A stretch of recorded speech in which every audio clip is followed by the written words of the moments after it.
신명기 31장 14절에서 23절까지 말씀 찾으시는 동안 광고 하나 드리겠습니다. 장례 광고인데요. 김영필 집사님 모친 되시고 김순애 권사님 시모 되시는 이귀순 집사님 오늘 소천하셨습니다. 그래서 오늘 위로 예배가 저녁 6시에 있을 예정인데 장소는 메트로병원 장례식장이고요. 교회에서는 5시 30분에 출발 예정입니다. 함께 참여하셔서 성도의 위로의 교제가 있는 귀한 시간 될 수 있기를 바랍니다. 우리 말씀 같이 보겠습니다. 14절부터 23절까지 말씀 한 절씩 교독하겠습니다. 여호와께서 모세에게 이르시되 내가 죽을 기한이 가까웠으니 여호수아를 불러서 함께 회막으로 나아오라. 내가 그에게 명령을 내리리라. 모세와 여호수아가 나아가서 회막에 서니 여호와께서 구름 기둥 가운데에서 장막에 나타나시고 구름 기둥은 장막 문 위에 머물러 있더라. 또 여호와께서 모세에게 이르시되 너는 내 조상과 함께 누우려니와 이 백성은 그 땅으로 들어가 음란히 그 땅의 이방신들을 따르며 일어날 것이요 나를 버리고 내가 그들과 맺은 언약을 어길 것이라. 내가 그들에게 진노하여 그들을 버리며 내 얼굴을 숨겨 그들에게 보이지 않게 할 것인즉 그들이 삼킴을 당하여 허다한 재앙과 환난이 그들에게 임할 그때에 그들이 말하기를 이 재앙이 우리에게 내림은 우리 하나님이 우리 가운데에 계시지 않은 까닭이 아니냐 할 것이라. 또 그들이 돌이켜 다른 신들을 따르는 모든 악행으로 말미암아 내가 그때에 반드시 내 얼굴을 숨기리라.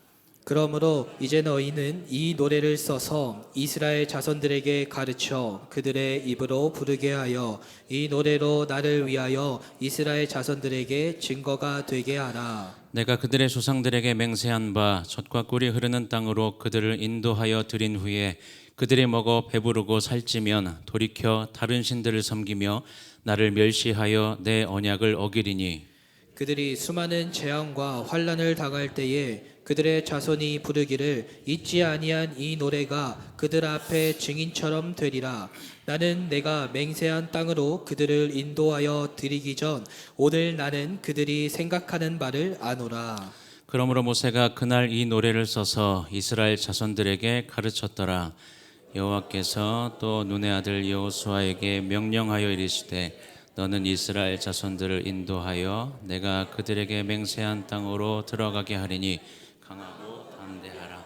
내가 너와 함께 하리라 하시니라. 아멘. 우리가 계속해서 이 새벽과 오후 예배 때 신명기 말씀을 살펴보고 있는데요. 이제 결론 부분의 내용입니다. 출애굽의 과정에서 하나님의 말씀을 따라서 이스라엘 백성들을 이끌었던 리더는 모세였죠. 하지만 모세가 혼자 그 일들을 항상 감당했던 것은 아니었습니다. 모세에게는 늘 옆에서 힘이 되어 주었던 사람들이 있었죠. 물론 힘들었던 순간도 분명히 있었지만 그래도 리더라는 그 외로운 자리에 모세에게 위로가 되어 주었던 사람 아론과 미리암이 함께 있었습니다. 근데 40년이라는 광야길을 걸어오는 동안 이 아론과 이 미리암은 먼저 세상을 떠났죠. 그래서 마지막까지 이 외로운 싸움을 해야 했던 모세는 이제 자신도 그들과 같은 처지에 처할 것을 이제 알고 있었습니다.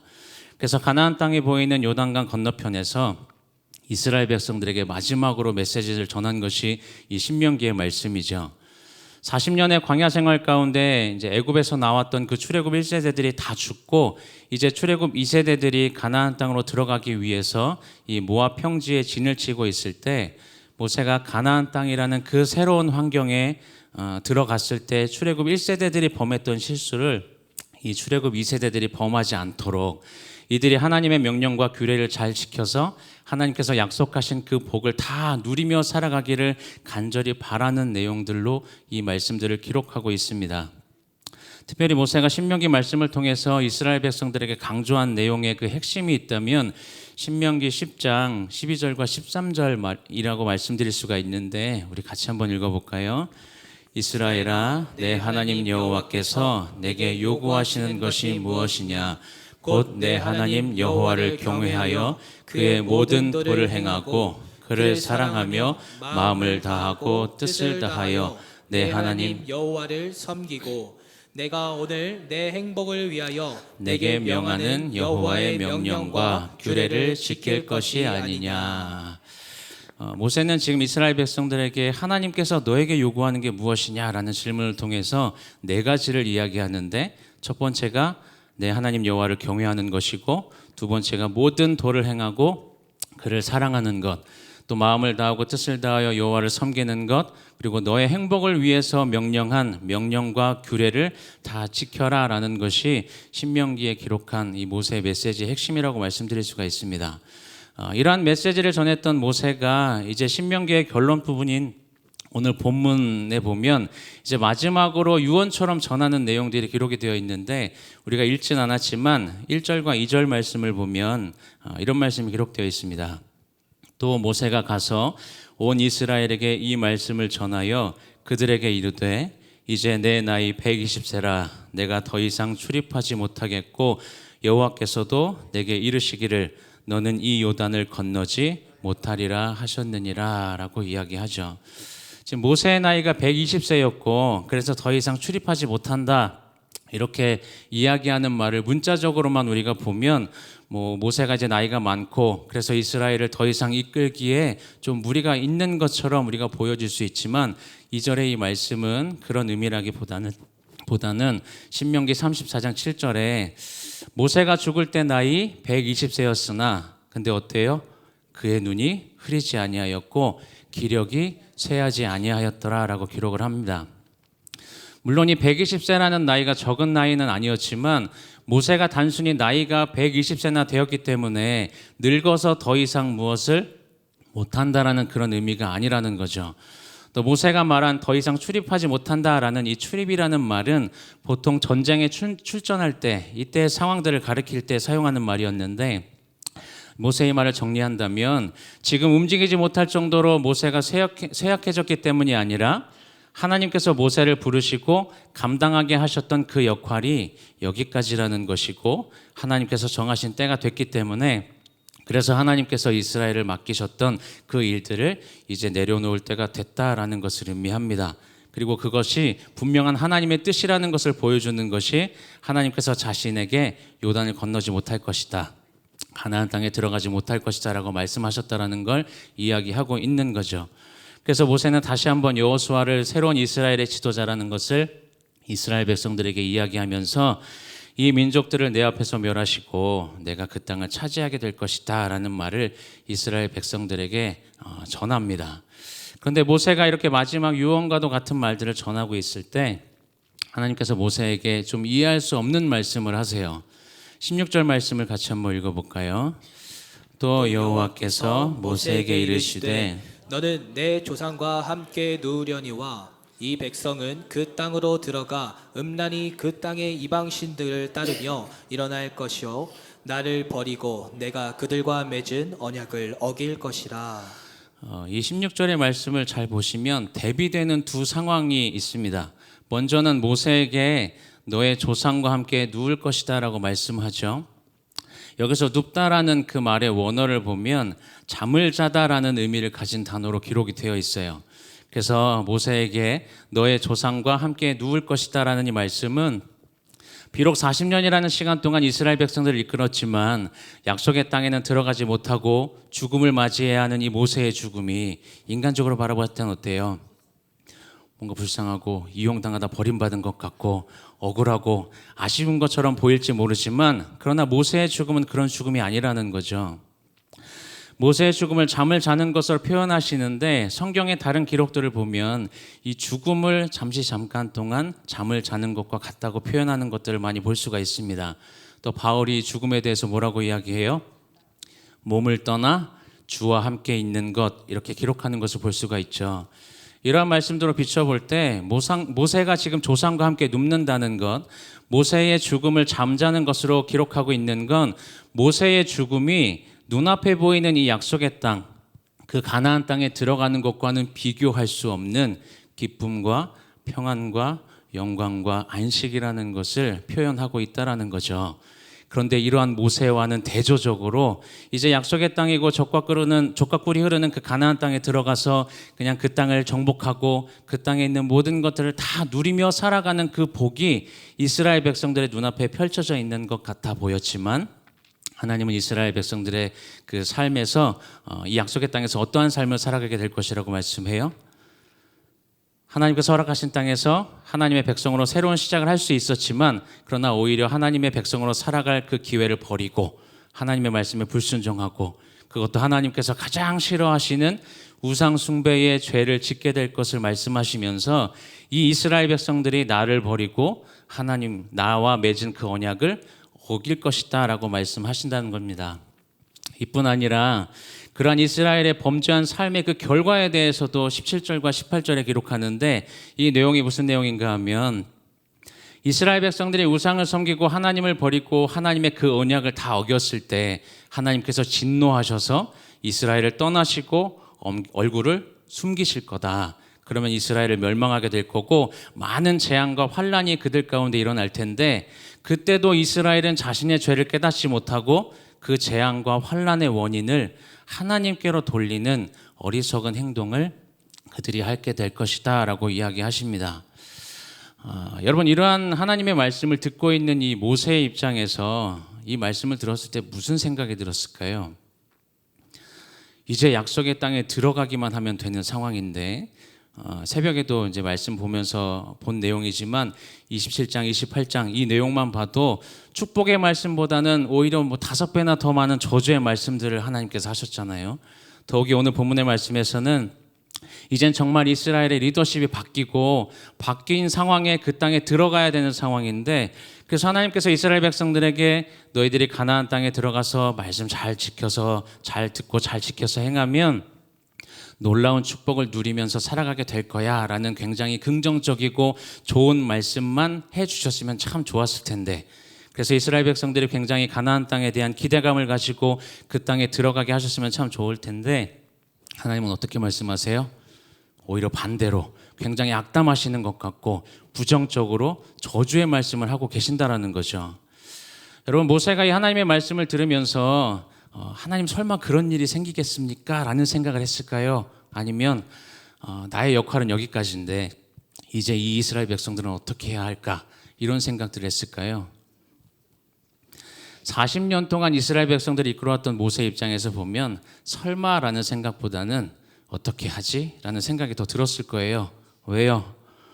그동안 자신이 겪었던, 그동안 자신이 보아왔던 이 이스라엘 백성들의 모습이 그러한 모습이었고, 그것이 타락한 인간들의 모습이고, 인간은 하나님 앞에서 너무나 범죄하기 쉬운 존재라는 걸 모세가 몸소 경험했기 때문입니다. 그런데 정말 안타깝게도 실제 이스라엘 백성들이 가나안 땅에 들어갔을 때 한 세대가 지나가기도 전에 이미 하나님께로부터 마음을 돌려서 다른 신들을 섬기기 시작합니다. 여러분, 신명기의 말씀을 보시면서 특별히 저주의 말씀, 부정적인 말씀들을 보시면서 여러분들은 무슨 생각을 좀 하십니까? 하나님은 왜 지금 이렇게 저주와 부정적인 말씀들을 이스라엘 백성들에게 하고 계신 걸까요? 우리가 말씀을 보면서 이 말씀을 통해서 알 수 있는 가장 중요한 이유가 있다면, 하나님과 이스라엘 백성은 어떤 관계예요? 하나님과 이스라엘 백성들은 언약을 맺은 언약 관계였기 때문입니다. 창세기 12장에 보면 하나님께서 아브라함에게 그의 후손을 통해서 큰 민족을 이루게 하시겠다라고 약속하셨죠. 또 창세기 15장에 보면 하나님께서 아브라함에게 그의 후손에게 주시기로 한 그 땅에 대해서, 그 약속에 대해서 다시금 확증하시는 것을 볼 수가 있습니다. 또 출애굽기 19장에 보면 하나님께서 이스라엘 백성들을 애굽에서 구원해 내신 이후에 시내산에서 그들과 언약을 맺으시는 내용이 기록이 되어 있고, 이스라엘 백성들이 하나님의 말씀을 듣고 언약을 지키면 제사장 나라가 될 것이고 거룩한 백성이 될 것이다 라고 약속을 하세요. 그리고 출애굽기 24장에 보면 모세가 하나님의 율법을 이스라엘 백성들에게 전하고, 이스라엘 백성들이 그 말씀에, 그 율법에 순종하겠다고 약속하면서 언약의 피를 뿌리는 장면이 기록이 됩니다. 이러한 언약의 내용이, 하나님과의 그 언약이 지금 가나안 입성을 앞둔 이스라엘 백성들에게서만 끝나는 게 아니라는 거죠. 이후에 사무엘하 7장의 내용을 보면 하나님이 다윗에게 그의 왕국이 영원히 지속될 것이다 라고 약속하는 것을 또 볼 수가 있고, 그 약속이 결국은 누구에게까지 이어지는 것을 보게 돼요? 우리를 구원하시기 위해 이 땅 가운데 오신 예수 그리스도, 성경에 기록된 메시아의 그 계보를 통해서 그 언약이 이루어지는 것을 우리가 보게 됩니다. 하나님의 그 계획하심 가운데 이스라엘은 이 중요한 언약 안에 있었기 때문에 하나님은 이들이 절대로 언약에서 벗어나지 않게 하시기 위해서 지금 강한 경고의 말씀, 저주와 부정적인 말씀들로 굉장히 강하게 경고하시면서 그들이 절대로 하나님의 길에서 벗어나지 않기를 간절히 바라고 계셨다라는 거죠.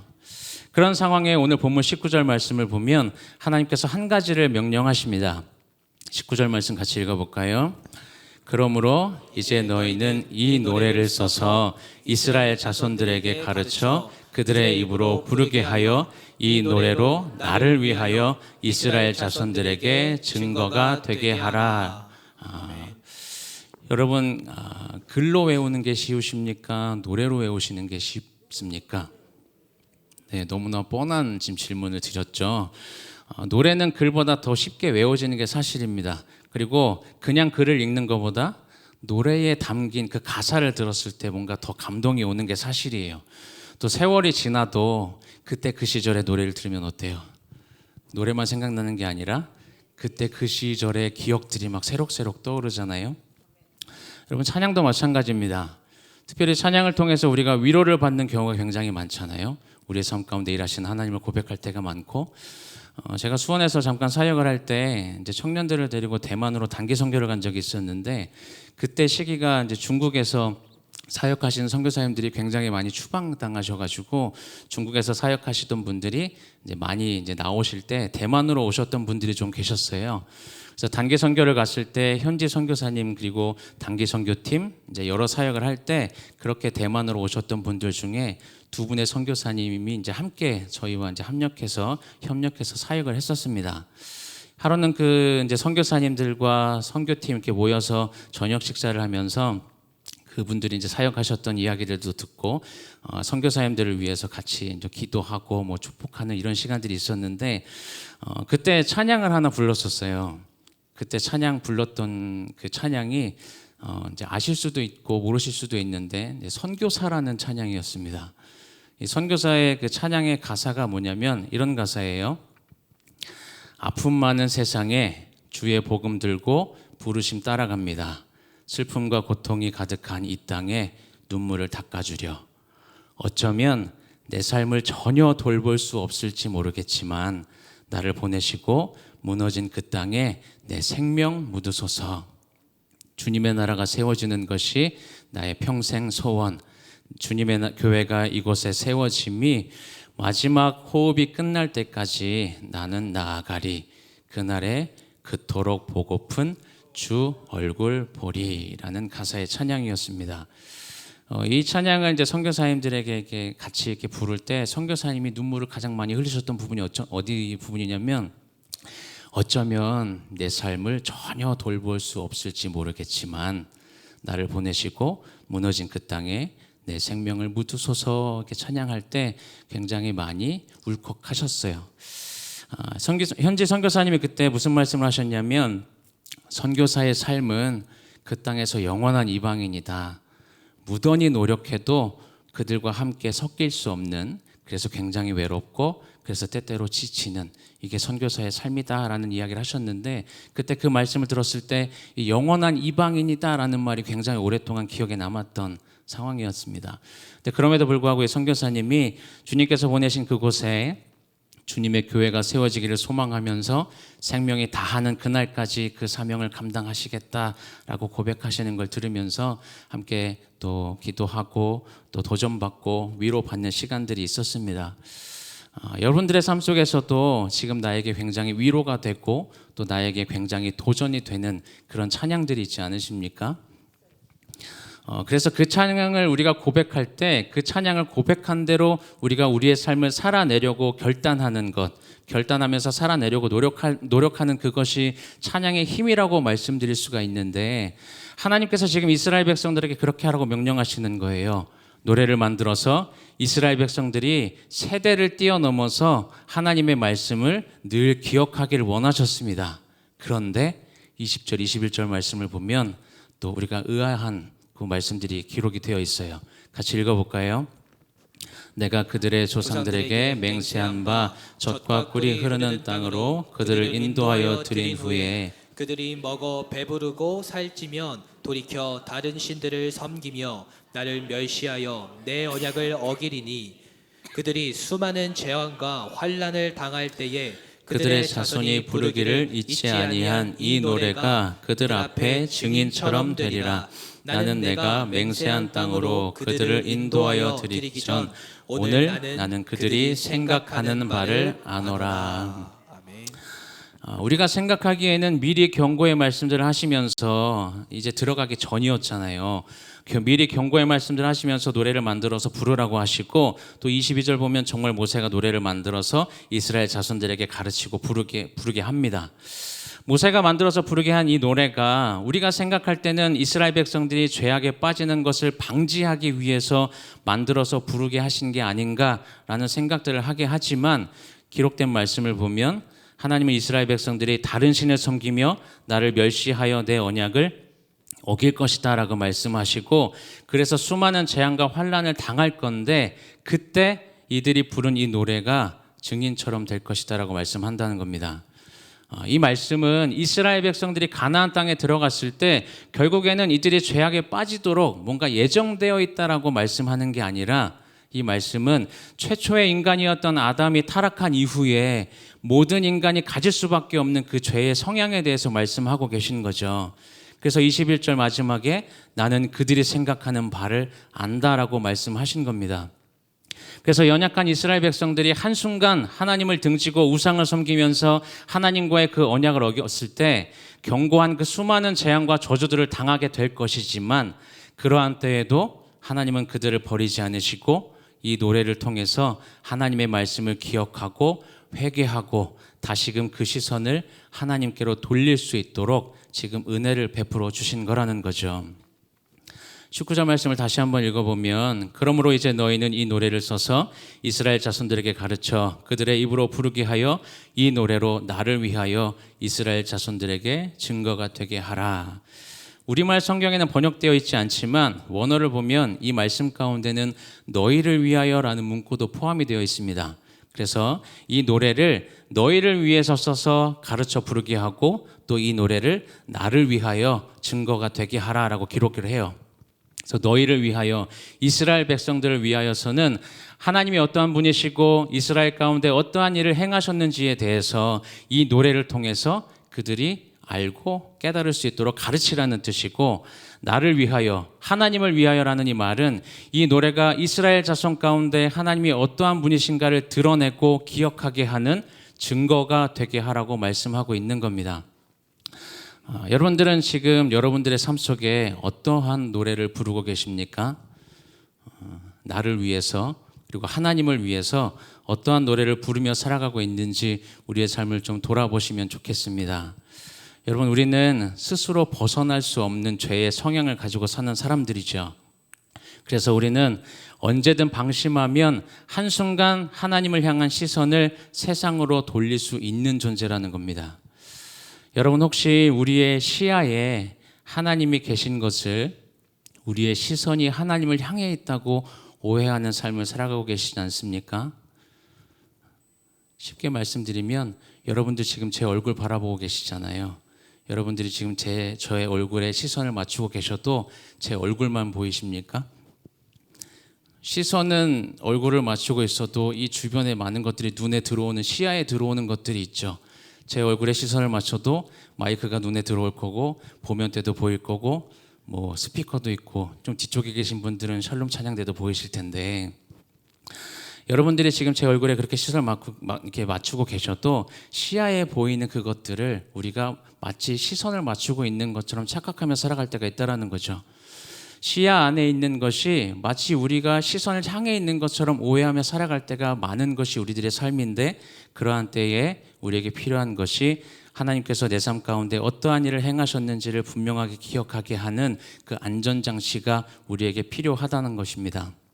그 안전장치는 우리가 늘 듣는 찬양이 될 수도 있고 매일 새벽마다 드려지는 새벽에 예배에 듣는 말씀 혹은 주일 말씀이 될 수도 있고 또 책상 위에 올려져 있는 그 말씀 액자에 적혀 있는 어떤 성경 한 구절이 될 수도 있습니다. 중요한 건 그것이 무엇이든 간에 그것을 통해서 우리가 우리의 시선을 다시금 하나님께로 집중할 수 있어야 된다는 거죠. 근데 그러한 안전장치를 두는 것보다 더 좋은 방법이 있습니다. 그것이 무엇인가 하면 바로 우리 자신이, 우리의 삶이 그 노래가 되면 되는 거죠. 우리 자신이 하나님을 위한 노래가 되어서 나 자신의 삶뿐만이 아니라 우리가 살아가는 그 삶의 자리, 우리가 함께하는 그 가정, 교회에서 마주하게 되는 모든 사람들에게 하나님이 어떠한 분이신지를 드러내는 증거, 증인의 삶이 되는 것이 우리에게 가장 좋은 방법이라는 거죠. 그렇게 우리의 삶이 나를 위한 노래의 수준을 넘어서서 이제는 하나님을 위한 그 노래로 우리가 어디에서 무엇을 하든지 하나님의 영광을 드러내면서 살아가는 그러한 삶, 그렇게 우리의 삶이 하나님을 위한 노래가 되어서 어떠한 상황 가운데서도 하나님께 시선을 맞추고 세상 가운데 살아계신 그 하나님을 온전히 드러내는 삶을 통해 하나님의 영광을 드러내고 하나님께서 허락하시는 기쁨 가운데 살아가시는 저와 여러분들의 삶이 되시기를 주님의 이름으로 축원을 드립니다. 우리 함께 찬양하겠습니다.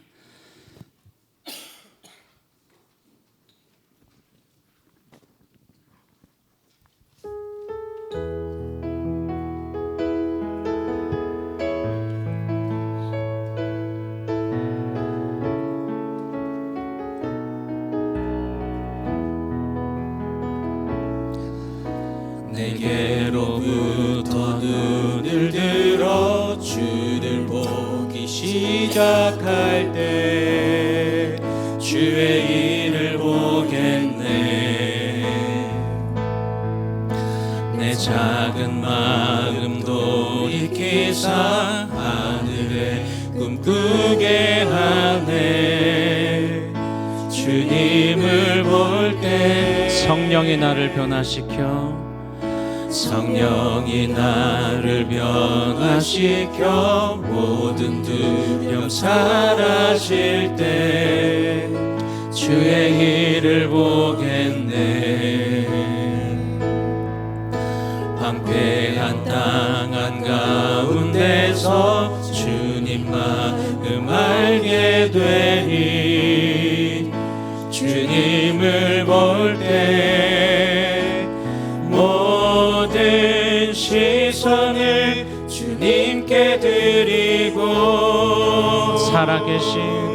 살아계신 하나님을 느낄 때 내 삶은 주의 역사가 되고 하나님이 일하기 시작 모든 시선을 주님께 드리고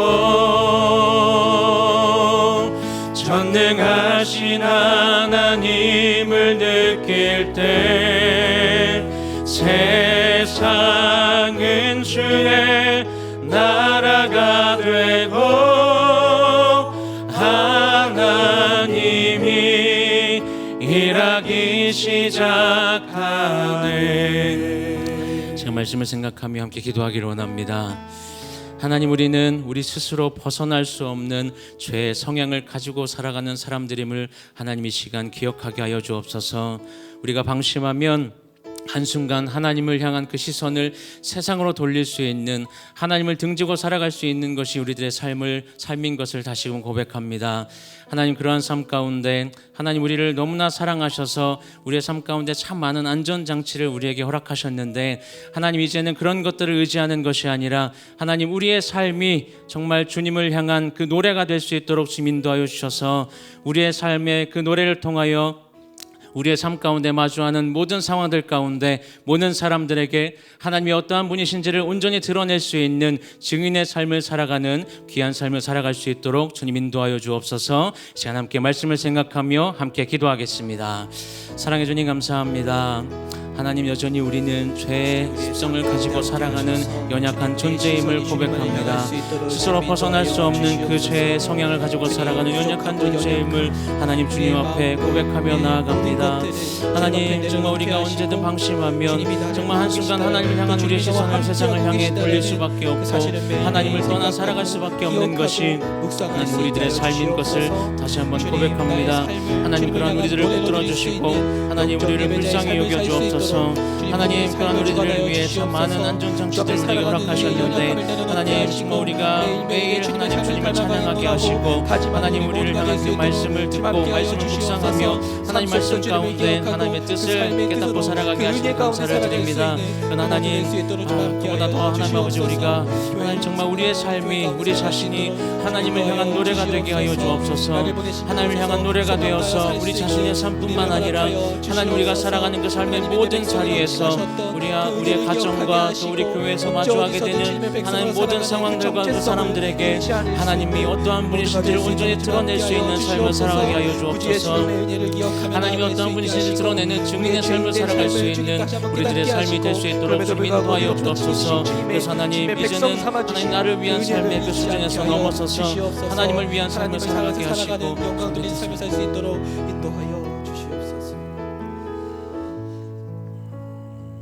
계속해서 기도하실 때에 지금 사랑부, 유년부, 초등부 다음 주일까지 계속해서 성경학교가 진행되고 있습니다. 이 시간들을 통하여 우리 아이들이 예수 그리스도를 온전히 만나게 하시고 최고의 코치이신 예수님과 함께 붙들려서 믿음으로 걸어가기에 부족함이 없도록 이 일을 위해 수고하시는 교육자들과 교사들에게 성령 충만함을 주시고 하나님의 은혜 안에서 참 아름다운 시간들이 될 수 있도록 위하여 기도하시길 바랍니다. 이번 한 주간의 삶의 자리 속에서 우리의 시간들이 더욱더 주님과 함께 기쁘게 동행하는 시간 되기를 소망하면서 우리 한 번 더 기도하겠습니다. 사랑하시는 아버지 하나님 감사합니다. 다음 세대를 향한 주님의 크신 은혜와 사랑 안에 우리가 믿음으로 온전히 나가기에 부족함이 없도록 주님 선한 역사를 더하여 주시기를 원합니다. 주님 기뻐하시는 귀하고 놀라운 뜻을 온전히 발견하게 하시고 믿음의 선한 열매 이루어가기에 부족함이 없도록 주장하여 주시기를 원합니다. 우리 주일학교 아이들 여름 성경학교를 진행 중에 있는데 하나님 기억하여 주시고 아버지 하나님을 온전히 발견하며 선한 싸움을 싸우며 달려가도록 주님 복을 더하여 주옵소서.